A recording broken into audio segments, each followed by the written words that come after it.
Hadirnya platform e-commerce baru, ID menambah daftar deretan e-commerce. Vakum konferensi e-commerce Indonesia. Industri e-commerce di Indonesia. Kan bisnis e-commerce setelah sebuah e-commerce pendatang di semester lewat di luar agar tanpa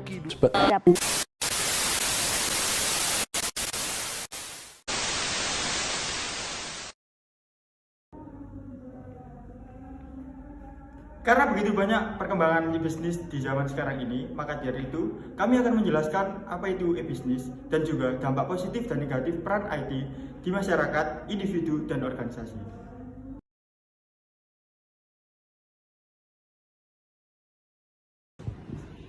Halo, perkenalkan nama saya Dimas Rosidin, absen 11 dari kelompok 5. Halo, saya Farhanova Nadif, absen 13 dari kelompok 5. Halo, nama saya Kevin Olardiansyah, nomor absen 14 dari kelompok 5. Halo, perkenalkan saya Muhammad Fernandito, absen 16 dari kelompok 5. Halo semuanya, perkenalkan nama saya Zevanya Tiomora, absen 29 dari kelompok 5.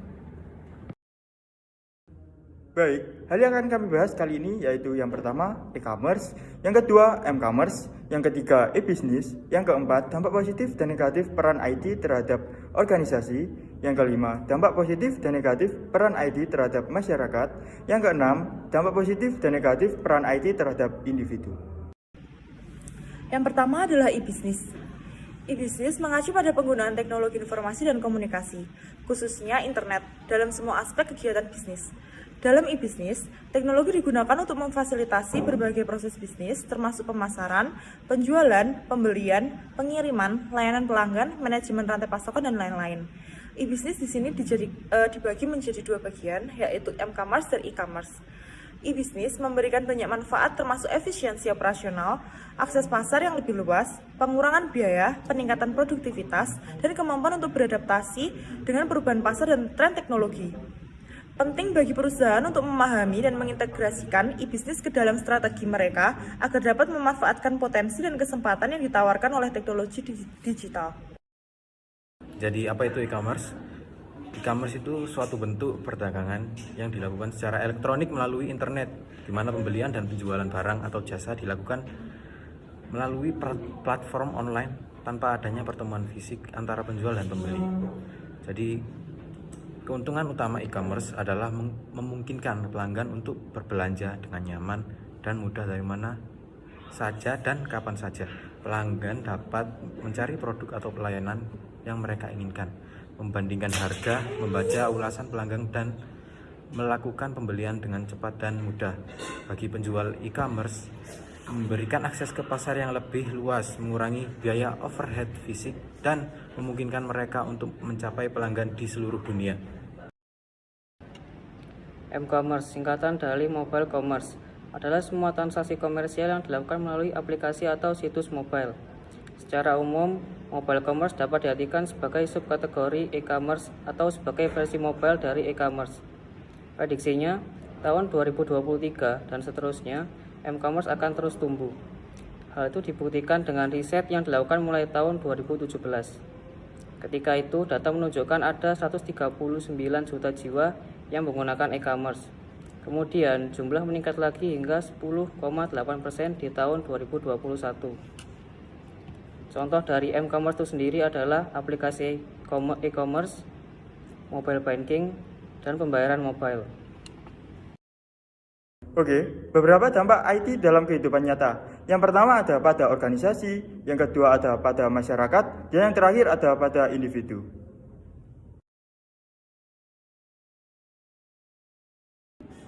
Berikut adalah dampak negatif dan positif pada organisasi dalam IT. Yang pertama adalah dampak positif, efisiensi operasional, yaitu implementasi TI dapat membantu meningkatkan efisiensi operasional dengan mengotomatisasi proses bisnis, mengurangi waktu pada tugas-tugas yang rutin, dan mengintegrasikan sistem yang berbeda. Yang kedua, penyimpanan dan akses informasi yang lebih baik.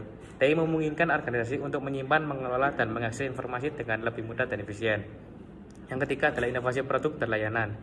TI memungkinkan organisasi untuk mengembangkan dan menghadirkan produk dan layanan baru. Dengan memanfaatkan teknologi terbaru, organisasi dapat memperluas jaringan dan jangkauan pasar, meningkatkan kualitas produk, dan memberikan pengalaman pelanggan yang terbaik. Kemudian adalah analisis data yang lebih baik. TI memungkinkan organisasi untuk mengumpulkan dan menganalisis data dengan lebih baik.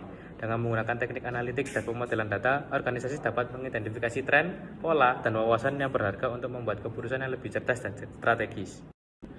Selanjutnya adalah dampak negatif pada organisasi.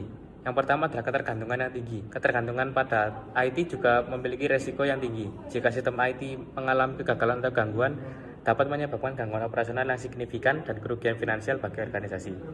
Yang kedua adalah biaya implementasi dan pemeliharaan. Implementasi dan pemeliharaan sistem IT dapat memerlukan investasi yang signifikan. Organisasi perlu mengalokasikan anggaran yang cukup untuk mengakuisisi, mengembangkan, dan memelihara infrastruktur TI yang tepat. Kemudian adalah keamanan dan privasi. Penggunaan IT dapat membawa risiko keamanan dan privasi. Organisasi perlu menjaga keamanan sistem IT mereka agar terhindar dari serangan cyber, peretasan, dan pencurian data. Yang terakhir adalah perubahan dan adaptasi organisasi. Perubahan teknologi seringkali memerlukan perubahan dan adaptasi organisasi yang signifikan. Dampak positif pada masyarakat. Yang pertama, mendukung bisnis UMKM lebih luas, yang artinya masyarakat tidak perlu lagi memikirkan jumlah modal yang dibutuhkan. Jumlah modal itu jauh lebih hemat, karena masyarakat tertolong karena adanya e-commerce atau m-commerce, yang dalam antrian mereka tidak perlu menyetok lebih banyak, karena mereka menunggu pesanan yang akan diterima. Yang kedua, peningkatan efisiensi pelayanan masyarakat. Peningkatan itu adanya seperti di puskesmas, di kantor kecamatan, kantor desa, maupun kantor catatan sipil. Mereka tidak perlu lagi antri lebih pagi, datang pagi, jadi mereka perlu mendaftar lewat handphone melalui mobile aplikasi itu. Yang ketiga, penciptaan lapangan kerja dan industri lebih maju. Penciptaan lapangan kerja adanya jumlah pengangguran lebih sedikit karena mereka dapat mencari lowongan pekerjaan melalui handphone dan jauh lebih banyak lowongan pekerjaan yang akan didapat. Dan juga industri lebih maju. Industri seperti UMKM ini lebih maju karena adanya tertolong peran IT. Jadi masyarakat sangat tertolong oleh peran IT ini. Dampak negatif pada masyarakat. Yang pertama, penyalahgunaan informasi pribadi. Yang artinya, data pribadi kita di aplikasi atau di handphone kita itu bisa saja dihack maupun disalahgunakan oleh pihak yang tidak bertanggung jawab. Yang kedua, banyaknya jumlah pengangguran. Karena peran IT ini sangat maju di masa depan, mungkin bisa saja manusia tergantikan oleh AI ataupun robot-robot. Yang ketiga, tidak semua mendapatkan akses teknologi yang sama. Seperti mungkin di pelosok itu jaringan kurang ya. Jadi akses yang didapat itu tidak sama rata. Dampak positif dari peran IT terhadap individu. Yang pertama adalah sebagai media hiburan. Pemanfaatan dari teknologi informasi dan juga komunikasi adalah dalam hal hiburan. Teknologi informasi dan juga komunikasi saat ini mendukung media hiburan yang sangat banyak ragamnya bagi setiap orang.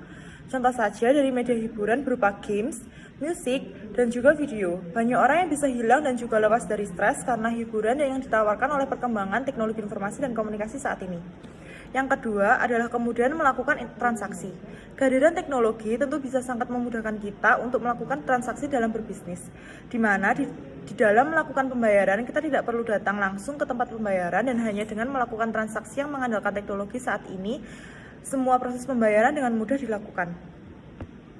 Yang ketiga adalah memudahkan mendapatkan berbagai informasi. Dengan berkembangnya teknologi informasi saat ini, manusia dapat dengan mudah di mana saja dan kapan saja mendapatkan berbagai macam informasi. Yang selanjutnya adalah dampak negatif peran IT terhadap individu.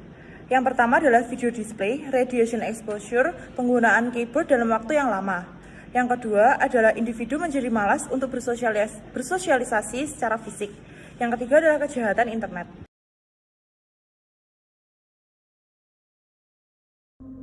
Sekian penjelasan dari kelompok 5. Bila ada salah kata, kami mohon maaf. Terima kasih.